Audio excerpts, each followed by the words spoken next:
Bonjour à tous, j'espère que vous allez bien. Aujourd'hui je vais vous révéler un secret bien caché du Père Noël. Encore plus caché que la zone 51, zone secrète dont tout le monde connaît la position géographique. La science va nous révéler que le Père Noël nous ment. On va s'intéresser à Rodolphe, l'un des reines du Père Noël qui a une particularité intéressante. Saviez-vous qu'au tout début le traîneau du Père Noël n'était tiré que par 8 reines: Tornade, Danseur, Furie, Fringant, Comète, Cupidon, Tonnerre et Éclair. C'est en 1939 que l'auteur américain Robert L. May invente l'histoire d'un renne rejeté par tous ses congénères car il a le nez rouge et brillant, Rodolphe. Mais le Père Noël voit dans cette particularité physique un excellent moyen de se guider dans les conditions météo difficiles qu'il rencontre durant sa livraison annuelle. Il offre donc à Rodolphe la place la plus prestigieuse dans l'attelage du Père Noël, la première position. Le traîneau accueille donc son 9e reine à ce moment-là. Mais une grave question se pose. Est-ce que Rodolphe, grâce à son nez rouge et brillant, peut vraiment mener ses congénères dans la bonne direction? Eh bien figurez-vous que non! C'est impossible. En effet, les rennes sont incapables de percevoir la couleur rouge car ils sont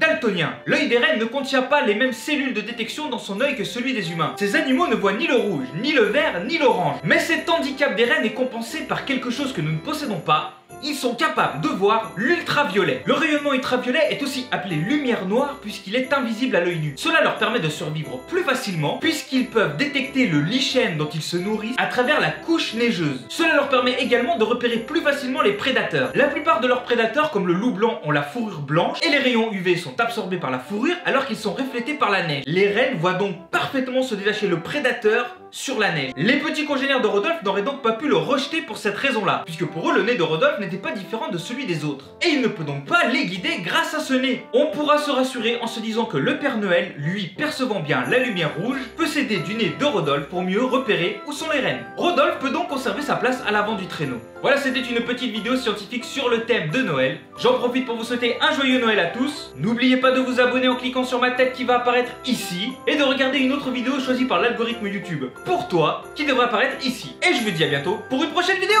Tchuss!